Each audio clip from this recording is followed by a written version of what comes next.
Clarice Starling is ambitious. She's driven by a deep desire to make a difference, to rise above her past and prove her worth in a world that often underestimates her. Her eyes reflect both vulnerability and fierce determination, hinting at the strength she keeps hidden beneath her calm exterior. As a young FBI trainee, Clarice is eager to prove herself. She's surrounded by seasoned agents and a system that can be both supportive and dismissive. Every step she takes is watched, every decision scrutinized. Yet she moves forward, undeterred, fueled by a sense of justice and a need to confront the darkness that others shy away from. Suddenly, she's thrown into a world of darkness, tasked with hunting a monster whose crimes chill even the most hardened investigators. The corridors she walks are filled with shadows, both literal and metaphorical, as she faces fears that are as much her own as they are the world's. The monster is known as Buffalo Bill, a serial killer whose gruesome acts have left a trail of terror. He skins his victims, leaving behind a puzzle that law enforcement struggles to solve. But Clarice's journey isn't just about catching Buffalo Bill. There's another figure, even more enigmatic and dangerous: Dr. Hannibal Lecter. Brilliant, cannibalistic, unpredictable. Hannibal Lecter is a psychiatrist turned killer, locked away in a maximum security asylum. His reputation precedes him. He's as infamous for his intellect as for his horrific crimes. The walls that contain him are thick, but his influence seeps through, reaching far beyond his cell. His mind is a labyrinth, filled with both unspeakable horrors and a strange, almost poetic understanding of the darkness within humans. He's a master of manipulation, able to see through people's facades and expose their deepest fears and desires. Hannibal is both repellent and fascinating. He's a monster, yet there's an undeniable allure to his intelligence and his insight. He draws people in, even as he terrifies them, blurring the line between genius and madness.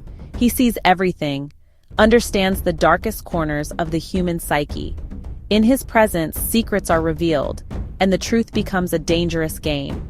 Clarice must navigate this psychological minefield, knowing that every conversation with Hannibal is a test of her own strength and resolve. Hannibal is the key to understanding Buffalo Bill, but at what cost?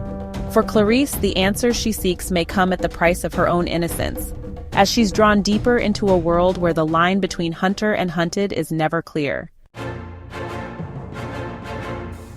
Clarice is in a race against time. Buffalo Bill has taken another victim, a senator's daughter.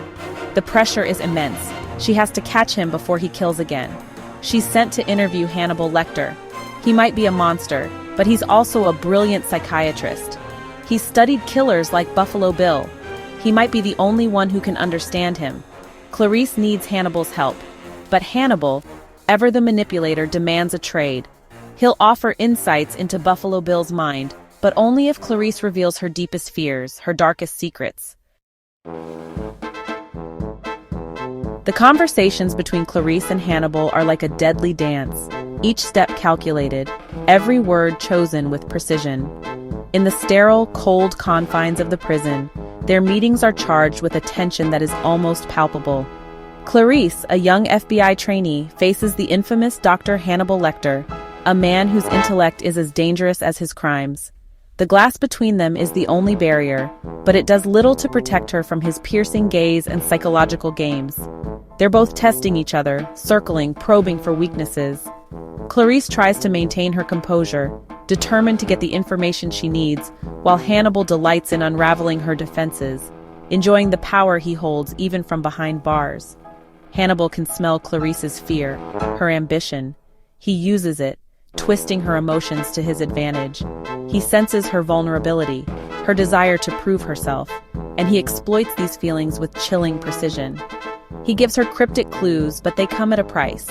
Each answer he offers is wrapped in riddles, forcing Clarice to dig deeper, to confront uncomfortable truths about herself and the case she's trying to solve. He wants something from her vulnerability, her honesty. Hannibal demands that she reveal her innermost thoughts, her fears, and her painful memories, making their exchanges as much about her as about the investigation. He asks probing questions about her childhood, about the death of her father, about the screams of the lambs she couldn't save. Each question is a scalpel, cutting deeper into her psyche, exposing wounds she tries desperately to hide. These conversations are terrifying, but they're also strangely insightful. Clarice finds herself both repelled and fascinated by Hannibal, learning not just about the case, but about herself. Hannibal peels back Clarice's layers, forcing her to confront her own darkness. In these chilling exchanges, the line between hunter and hunted blurs, and Clarice must decide how much of herself she's willing to reveal to catch a killer.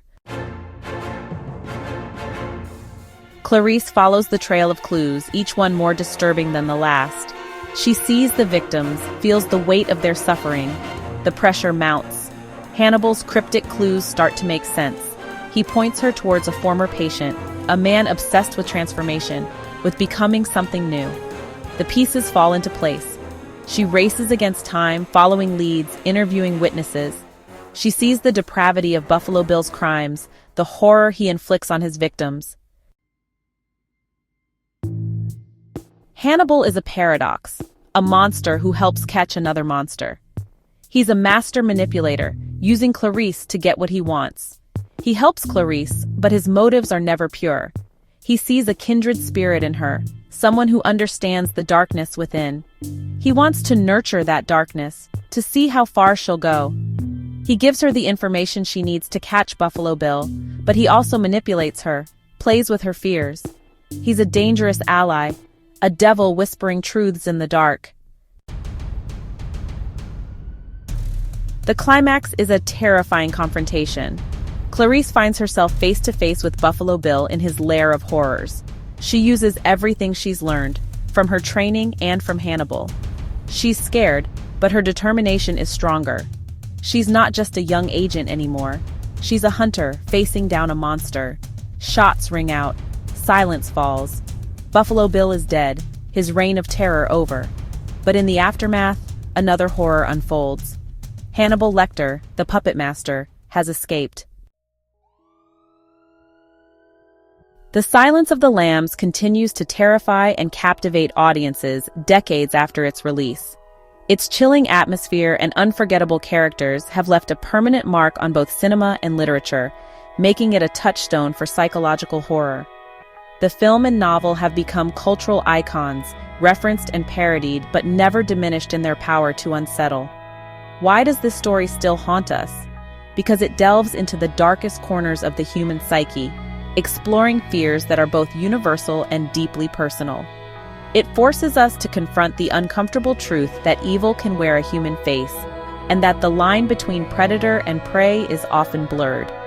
It's a story about the monsters we create, both within ourselves and in the world around us.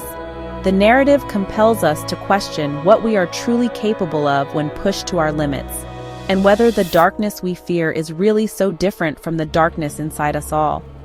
The darkness we try to hide is not just external, it's internal, lurking in the recesses of our minds. The story masterfully exposes the secrets and traumas that shape us, and the lengths we go to in order to keep them buried. It's about the thin line between sanity and madness, and how easily one can slip into the other.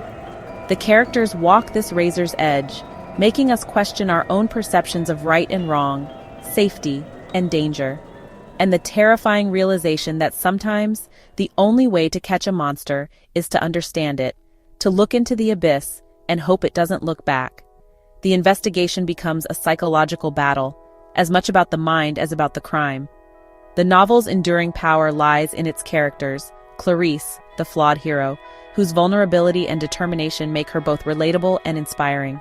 She is a woman fighting not just external threats, but her own fears and doubts, navigating a world that often underestimates her. And Hannibal, the brilliant, terrifying villain, whose intelligence and charm are as captivating as his cruelty is horrifying. He is a character who lingers in the imagination, both repulsive and fascinating, embodying the seductive nature of evil. Their relationship, a twisted dance between captor and student, is a psychological chess match that keeps us on edge. The tension between them is electric, filled with unspoken threats and unexpected moments of empathy. This dynamic continues to fascinate and disturb us, drawing us into a world where trust is dangerous and every conversation could be a trap. The suspense is relentless, making us question who is really in control. And that's the mark of a truly great horror story, one that lingers long after the final page is turned or the credits roll, leaving us changed, unsettled, and eager to return to its dark embrace.